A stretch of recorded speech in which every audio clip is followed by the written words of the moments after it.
Ahora, ese chamán no necesariamente le pide al alma del fallecido, al alma atormentada que le haga favorcitos. La tiene encadenada, a falta de otro mejor término, ¿no? Por ahí que se fue a un cementerio, utilizando sus dones, ubicó una tumba donde hay restos óseos y hay una almita que está en pena y está dando vueltas por ahí. Entonces captura uno de estos restos óseos, usualmente la calavera o algún fémur o algo así, y por medio de sus ceremonias y de esos ritos ata al espíritu y lo fuerza a hacer su voluntad. Porque si yo someto a un alma y la obligo a hacer mi voluntad, o sea, básicamente la estoy secuestrando. Y eso ya básicamente es un rapto, ¿no? Estás forzando a alguien, por más que no sea corpóreo, a realizar actos en contra de su voluntad.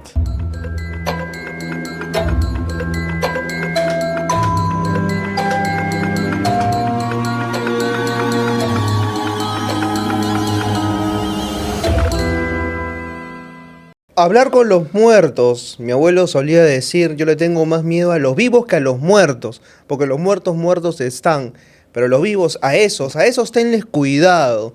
Sin embargo, hay gente que quiere hablar con los muertos. El día de hoy vamos a hablar de la necromancia. Señor Francisco de Lenancén, bienvenido una vez más a este espacio. ¿Cómo está? Gracias por la apertura y la invitación nuevamente, señor Ereña. Estoy agradecido de estar aquí compartiendo set con usted.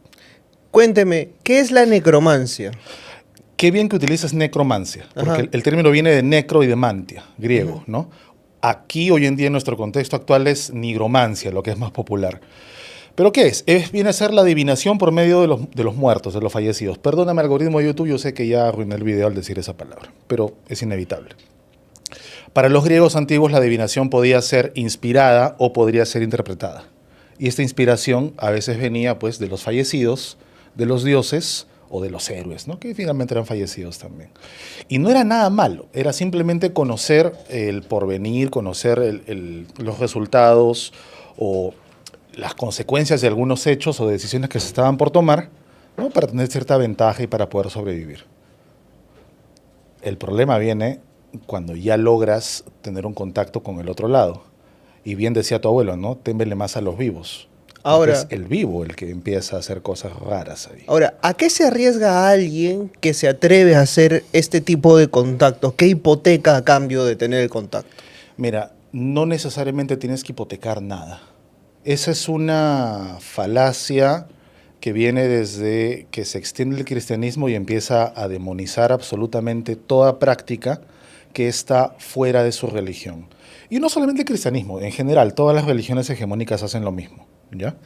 Si tú revisas las creencias de cada pueblo, tú vas a encontrar prácticas que pueden ser tildadas de necromancia, presentes en todas, ¿no? Mira, en Japón tienes estos altares, el Botsudan, ¿no? Que es básicamente un altar de culto a los ancestros. No es solamente rendirles, pues, honores, sino también a veces pedir consejos. Y estos consejos muchas veces se presentan por medio de sueños, de señales. Eso para la Iglesia Católica sería necromancia, por ejemplo, o para otra religión de otro tipo.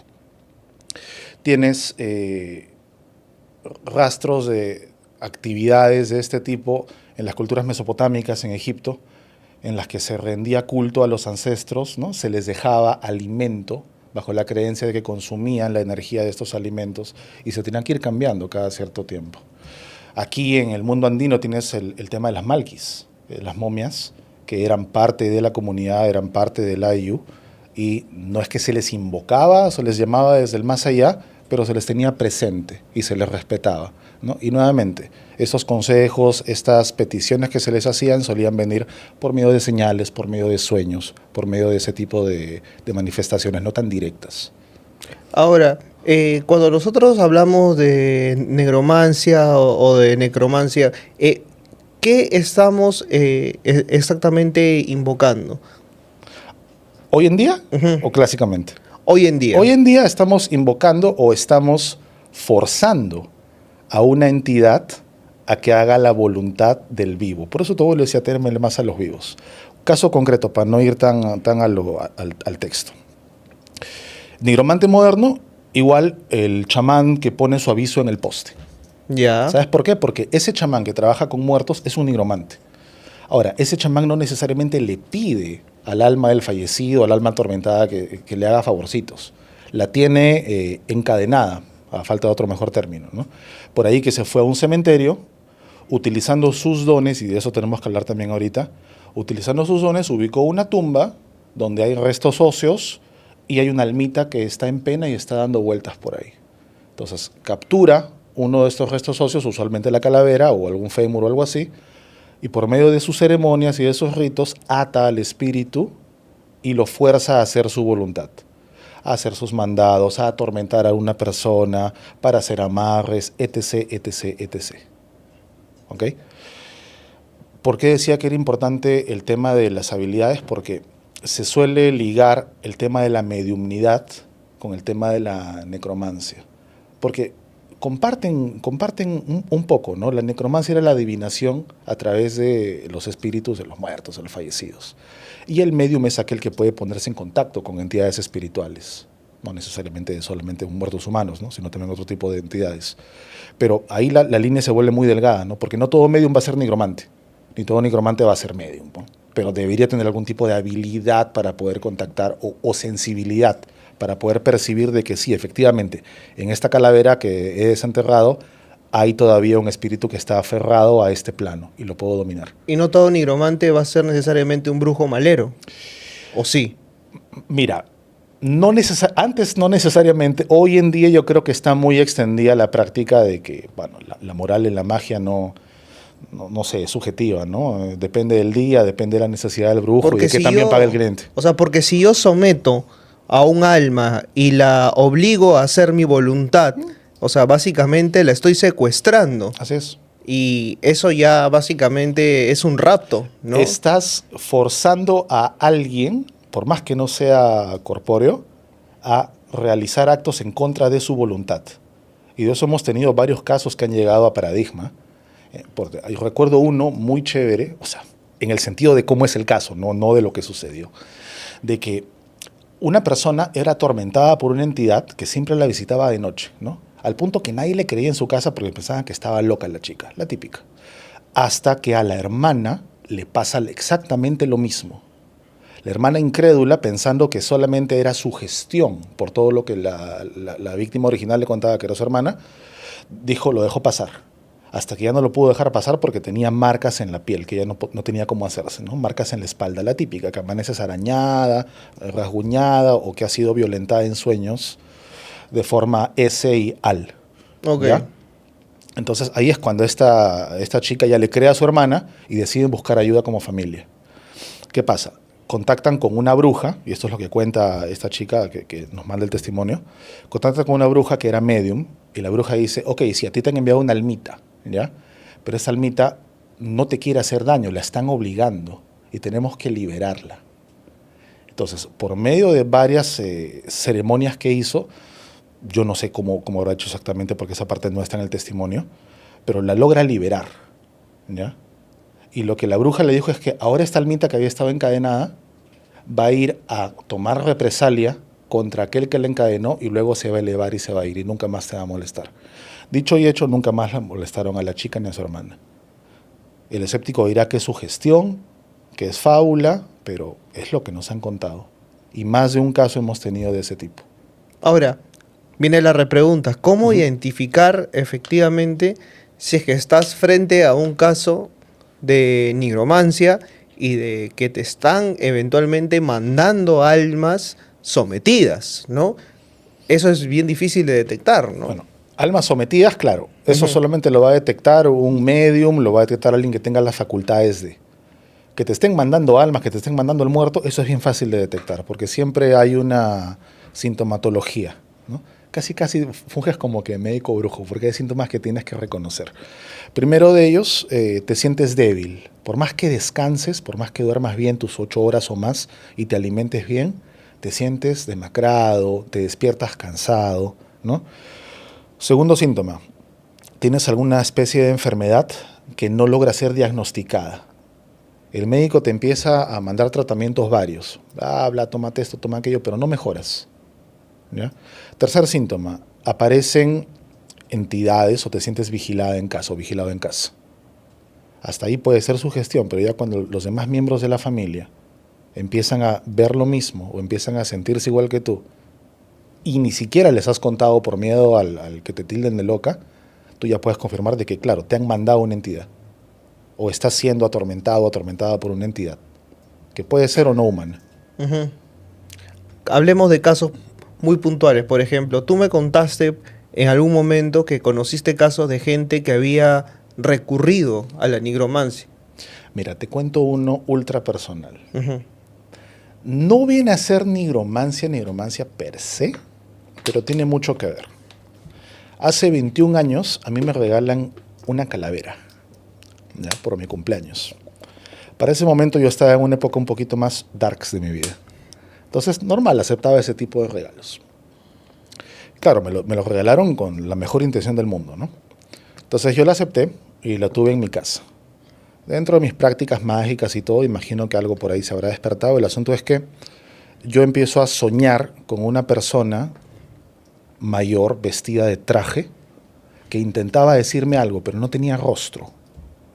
Entonces yo, atando hilos, te dije, ah, no, ok, es la calavera.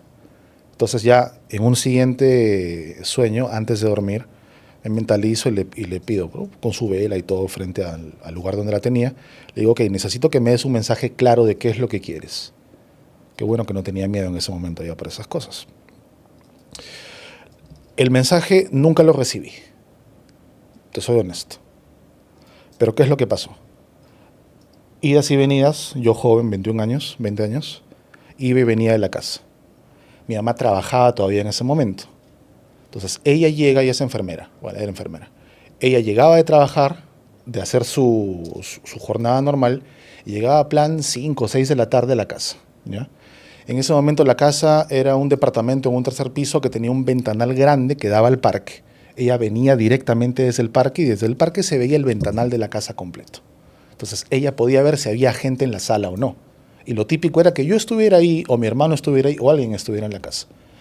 Pero ella lo que ve dice, y en más de una ocasión, que, ok, las luces estaban apagadas, pero había una figura, una sombra alta, grande, que ella confundía conmigo, parada en la ventana, como que aguaitando, esperando que alguien entre.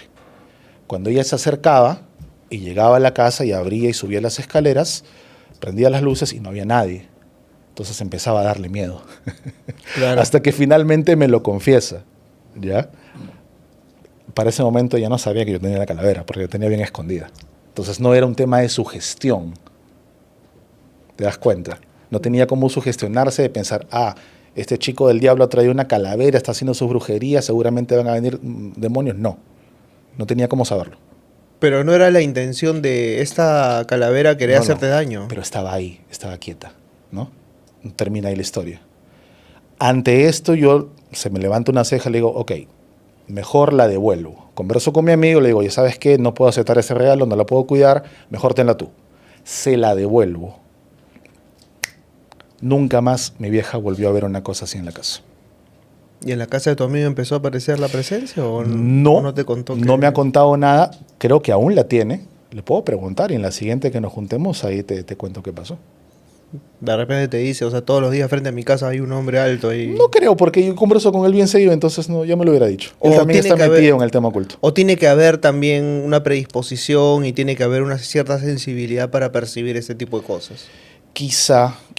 Ahora, no es que yo sea sensible o mi vieja seamos sensibles, ¿no? Pero la figura que se le presentaba en múltiples ocasiones era muy clara.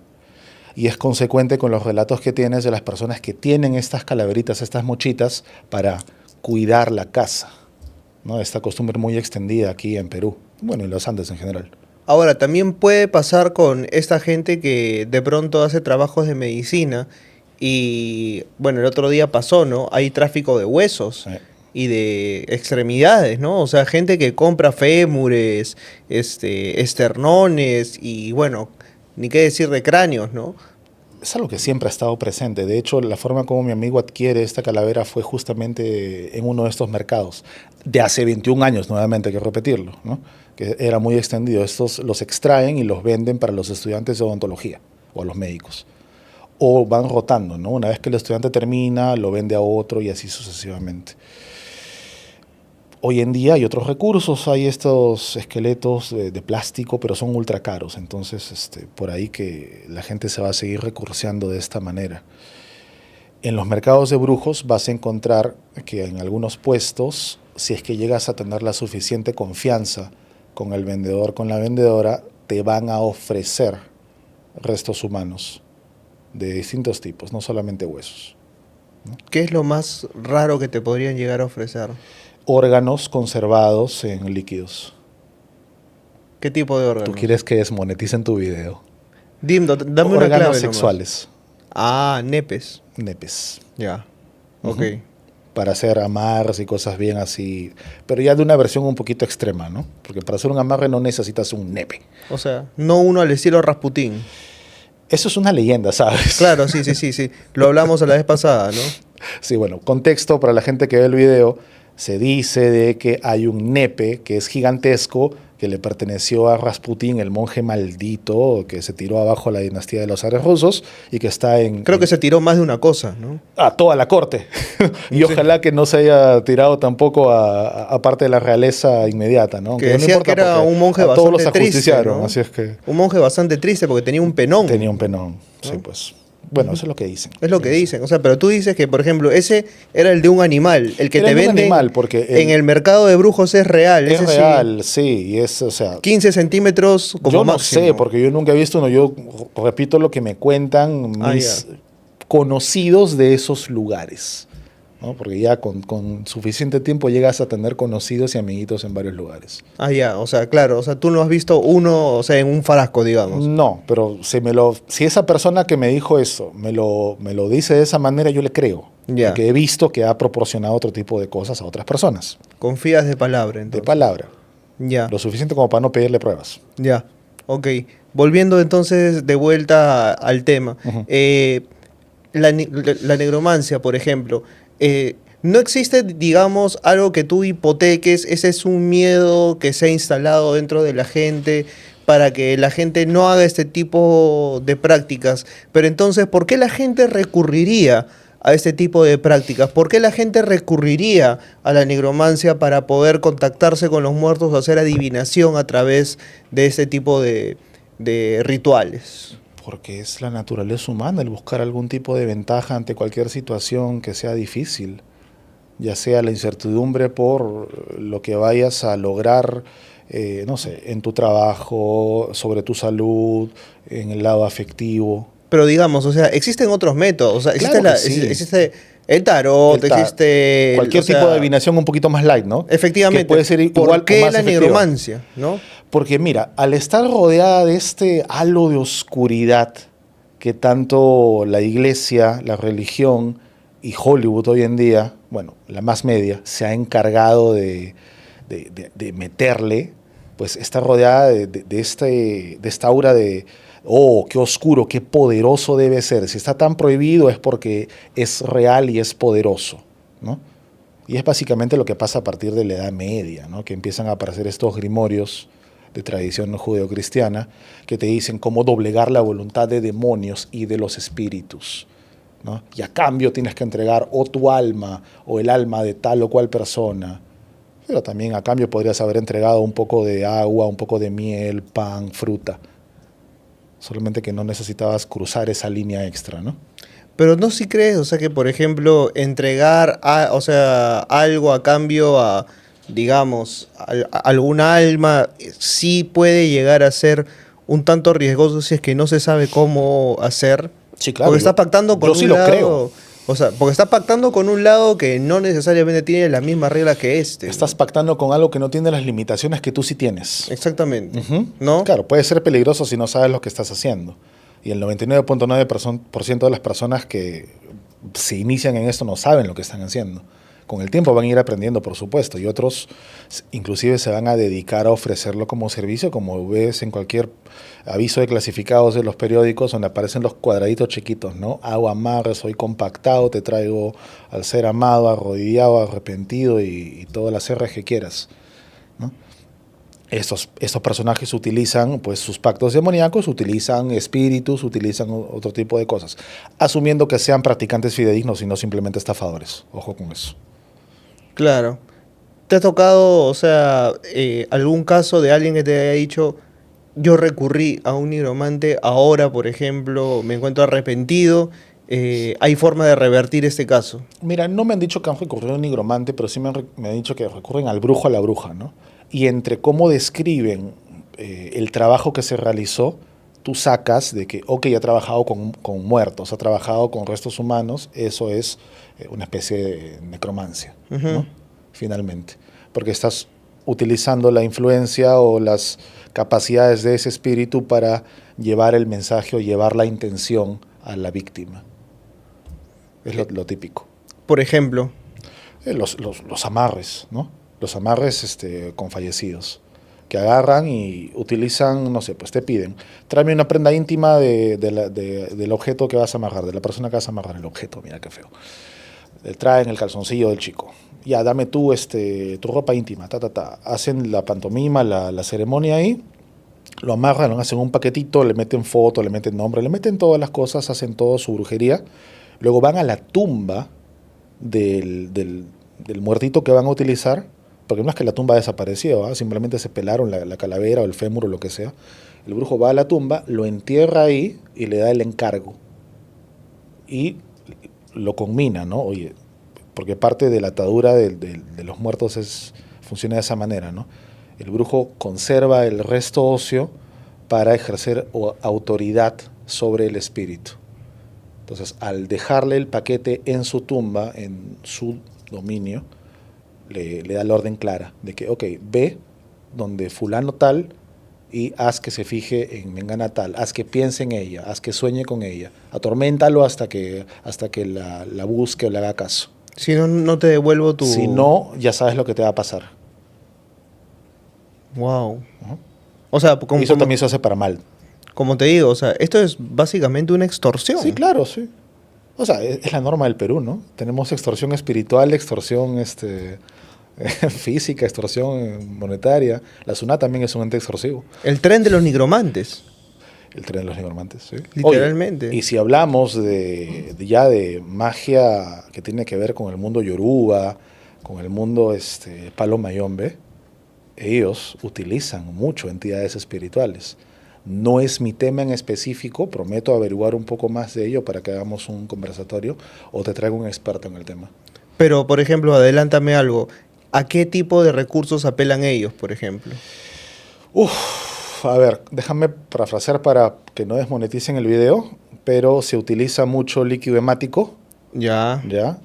Se utilizan, bueno, se entregan las vidas de animalitos y si es que acá no es tanto conminar al fallecido, sino es aprovechar al ancestro, porque todos ellos están dispuestos. Son como que una tradición que viene de familia y se va heredando o se va traspasando de maestro a discípulo elegido, ¿no? Y lo que hacen es pedir, oye, papá fulano tal, ven para acá porque vamos a hacer este trabajo y a cambio le entregan o este líquido rojito o sensaciones fuertes. Y en eso se cruza mucho con el tema de los pactos demoníacos que vienen de las tradiciones europeas, ¿ya? Los demonios, las entidades demoníacas oscuras, no necesariamente te piden el alma, te piden emociones fuertes. Y lo puedes reducir a algo tan tonto como que ya, a este demonio y le voy a pedir que me ayude con, no sé, enviar este mensaje o hacer que esta propuesta se acepte y a cambio voy a morder un limón ácido y me lo voy a comer todo para que me provoque esa repulsión, ese dolor y esa emoción intensa va a ser el pago al demonio. ¿Acepta sí o no? Ahora, lleva eso, multiplícalo por 1000, llévalo a cosas un poco más fuertes y más en contra de la ley y la moral. Y ahí es cuando llegas a ese tipo de ceremonias tipo misa negra, ¿no?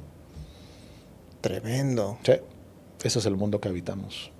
Ese es el mundo que habitamos. ¿En qué mundo habitan los nigromantes actualmente? O sea, están en todos los periódicos, dices. Están en los periódicos, en los postes, en las redes sociales. O sea, muchas tradiciones actuales tienen un trasfondo con necromancia. Pero nuevamente separemos, ¿no? Necromancia de nigromancia. Que hoy en día finalmente el término es muy parecido, ambos tienen que ver con los muertos, pero uno es adivinación y el otro es ya utilizar al muerto para realizar acciones que no necesariamente van en par a la moral que todos tenemos o deberíamos tener o mantener. Hay un pago que sí tiene que hacer la gente. Así es. Darle like, comentar, suscribirse, o básicamente voy a secuestrar el usuario de ustedes y doblegarlos hasta que dejen su like, comenten y se suscriban. Muchas gracias, Francisco. Gracias, Gianfranco, y nuevamente la invitación a que manden like. Hay un enlace en el primer comentario de este video donde les va a permitir sugerirnos temas. Este es un tema que pidieron. Ese es un tema que habían Así es, pedido. así es. Entonces ya saben, estamos escuchando, estamos respondiendo, y si no dan like y si no hacen una donación, les mando al muerto. Así es, o por lo menos un super chat. Por lo menos un super chat. Ahí nos estamos viendo. Ya saben, esta noche un muerto va a aparecerse en la cama de ustedes si es que no dejan por lo menos un like y son tacaños. Nos estamos viendo. Chau, chau. Chao.